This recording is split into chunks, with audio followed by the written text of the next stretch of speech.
امام بخاری کا نام سنا ہے نا؟ اللہ اکبر، رسول اللہ کی 6 لاکھ حدیثیں زبانی یاد تھی امام بخاری، اللہ اکبر۔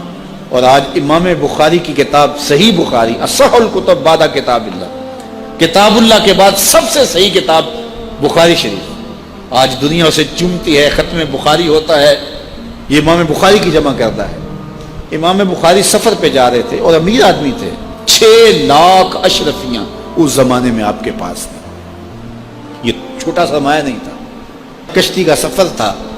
کسی شخص نے دیکھا کہ ان کے پاس 6 لاکھ اشرفیاں ہیں، اس نے سوچا عالمانہ وضاقتہ ہے، پگڑی ہے، جبہ ہے، تو یہ اتنی اشرفیاں تو کسی تاجر کے پاس ہونی چاہیے، تو یہ ایک عالم کے پاس اتنی اشرفیاں ہیں۔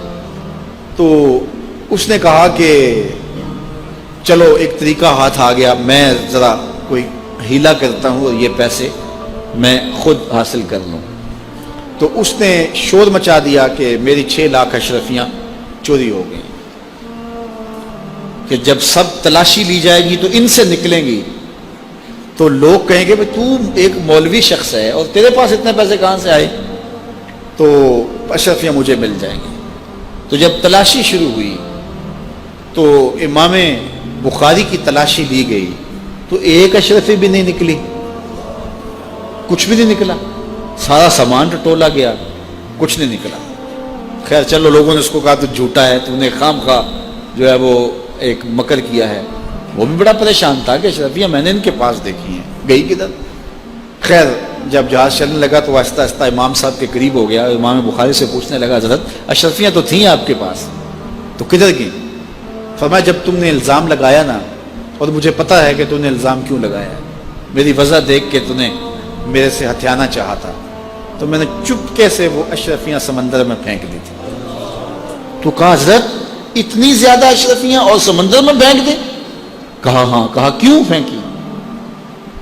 تو حضرت امام بخاری فرمانے لگے کہ اگرچہ وہ اشرفیاں میری تھیں، میری ملک تھی، اور تو نے اگرچہ یہ شور کیا تھا لیکن ایسے مجھ سے لے بھی نہیں سکتا تھا، لیکن ہو سکتا تھا کہ کوئی ایسا فیصلہ ہو جاتا اور اشرفیاں مجھے تجھے دینا پڑتی، یا کوئی آدھی آدھی کر لیتے یا کچھ ہوتا، تو اب میری وضع عالمانہ ہے اور میرے اوپر لگ جاتا الزام چوری کا، اگرچہ میں چور نہیں ہوں لیکن لگتا تو الزام، قیامت تک لوگ میری حدیثیں قبول نہ کرتے کہ اس پہ تو چوری کا الزام ہے۔ تو کہا میں نے اپنے کام کو محفوظ کرنے کے لیے اشرفیاں قربان کر دی، اتنی اشرفیاں صرف اپنے کردار کو بچانے کے لیے، اور ہم ٹگے کے لیے، چائے کی پیالی کے لیے دین بیچ دیتے ہیں، اور پھر کہتے ہیں آج علماء کی قدر کیوں نہیں ہے؟ میاں قدر ہم نے خود بیچی ہے، ایک ہی چیز ہے، یا پیسے لے لیں گے یا قدر لے لیں گے۔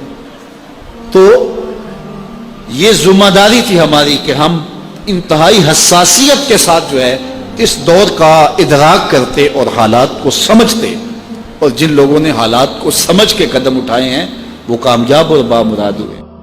اس لیے علماء کو بھی بہت زیادہ پھونک پھونک کے قدم رکھنے کی ضرورت ہوتی ہے کہ وہ ایک ایک قدم پھونک کر کے رکھیں۔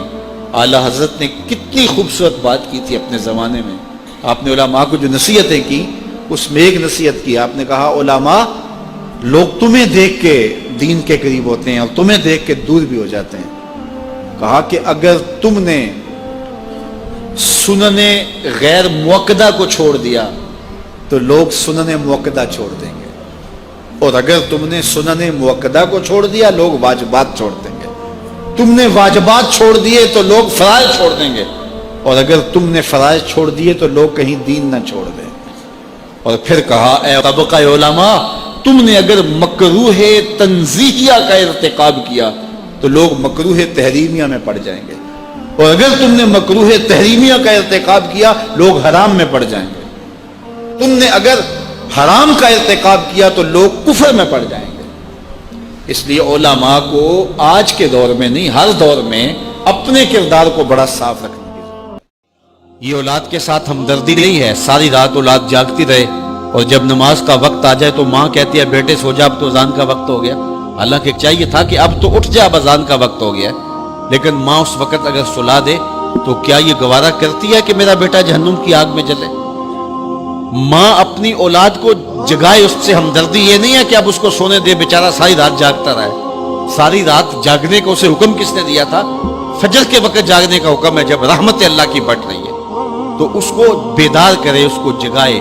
کڑکتی دھوپ ہے، آج کل موسم کتنا گرم ہے، تو اگر بچہ دھوپ میں کھڑا ہو اور اس کے پاؤں جلس رہے ہوں تو ماں گوارہ کرتی ہے، بھاگ کے اچک لے گی بچے کو کہ میں اسے دھوپ سے، تمازت سے، گرمی سے بچا لوں۔ تو کیا حشر کی کڑکتی دھوپ میں بیٹا پسینے میں شرابور ہو اور وہ پسینہ آگ سے بھی زیادہ گرم ہو تو کوئی ماں یہ گوارہ کرتی ہے؟ یقیناً نہیں کرتی۔ وہ نہیں کرتی تو اس کو اپنی اولاد کو 5 گانا نماز کا خوگر بنانا ہوگا۔ نماز کی توفیق اللہ سے مانگو۔ آج کے اس اجتماع میں یہی پیغام ہے اور یہی دعوت ہے اور یہی قرآن مجید کی تعلیمات کا خلاصہ ہے۔ 1 بار نہیں، 2 بار نہیں، 10 بار نہیں، 20 بار نہیں، 100 بار نہیں، قرآن و حدیث کے اندر 750 مرتبہ نماز کا حکم آیا ہے۔ آپ ذرا غور کیجئے، 1 مرتبہ کہہ دینا کیا کافی نہیں ہے؟ لیکن 750 مرتبہ تمہارے کریم رب نے تمہیں بار بار کہا ہے، تمہارے کریم رسول نے تمہیں بار بار کہا ہے کہ نماز پڑھو۔ تو اگر ہم اتنی بار سننے کے بعد بھی نماز نہیں پڑھیں گے تو پھر ہم کہاں کھڑے ہوں گے؟ اور دوسری بات ہے کہ اتنی تاکید کی گئی ہے، اتنی تاکید کی گئی ہے، تو یہ کتنا بڑا جرم تھا نماز کا ترک کرنا کہ بار بار کہا گیا ہے۔ جب آگے سامنے آگ جل رہی ہو اور کوئی دوڑ کے چھلانگ لگانا چاہ رہا ہو تو پھر ماں کی ممتا اتنی ہوتی ہے کہ اس کو 100 بار بھی روکنا پڑے تو بچے کو روکتی ہے، اس لیے وہ جانتی ہے کہ آگے آگ ہے، اور اگر میں اس کو نہ روک پائی تو سیدھا آگ میں چھلانگ لگائے گا۔ اللہ ماں سے بھی زیادہ پیار کرتا ہے، رسول اللہ ماں سے بھی زیادہ پیار کرتے ہیں، اس لیے 1 بار نہیں، 2 بار نہیں، 10 بار نہیں، 100 بار نہیں، 750 مرتبہ کہا کہ تمہاری نماز نہیں چھوٹنی چاہیے۔ رسول کریم صلی اللہ علیہ وسلم نے ارشاد فرمایا، اگر تم میں سے کسی شخص کے دروازے کے سامنے سے نہر گزرتی ہو اور وہ دن میں 5 مرتبہ وہاں سے غسل کرتا ہو، صحابہ مجھے بتاؤ اس کے بدن پہ کوئی میل کچیل رہے گا؟ تو صحابہ نے عرض کی، اے اللہ کے رسول، اس کے بدن پہ کوئی میل کچیل نہیں رہ سکتا جو دن میں 5 مرتبہ غسل کرتا ہے۔ فرمایا یہ 5 نمازوں کی مثال ہے، جو 5 نمازیں پڑھتا ہے اس کے بدن پہ گناہوں کا میل نہیں رہتا ہے، اللہ اسے ستھرا کر دیتا ہے، اسے پاک کر دیتا ہے۔ ایک نماز سے لے کر دوسری نماز کا وقت، درمیان میں جتنا وقت ہے اس کے جتنے گناہ ہیں، دوسری نماز ان گناہوں کا کفارہ ہے۔ حضرت سلمان فارسی اور حضرت ابو عثمان سفر پہ جا رہے تھے، پت جھڑ کا موسم تھا، ایک درخت آیا جس کے پتے زرد ہو گئے تھے، تو حضرت سلمان فارسی نے شاخ پکڑی اور جھٹکا دیا، سارے پتے گر گئے۔ تو کہا، ابو عثمان تو نے مجھے پوچھا نہیں کہ یہ میں نے کیوں کیا ہے؟ حضرت ابو عثمان نے کہا، میں نے نہیں پوچھا، آپ بتائیں آپ نے ایسا کیوں کیا ہے؟ تو حضرت سلمان فارسی کہنے لگے، ایک دن میں رسول اللہ کے ساتھ تھا، سفر پہ تھا، ایسے ہی ایک درخت آیا جس کے پتے زرد ہو چکے تھے، حضور نے شاخ پکڑی، جنبش دی، جھٹکا دیا، پتے گر گئے۔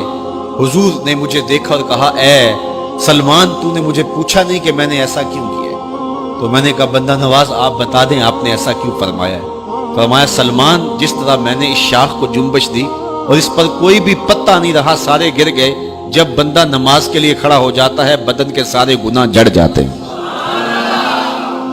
اللہ کی توفیق سے میرا خیال ہے کہ آپ سارے لوگ نمازی ہوں گے، اور میری مائیں بہنیں اور بیٹیاں جو تشریف لائی ہیں انہیں بھی 5 گانا نماز کا شعور اور توفیق نصیب ہوگی۔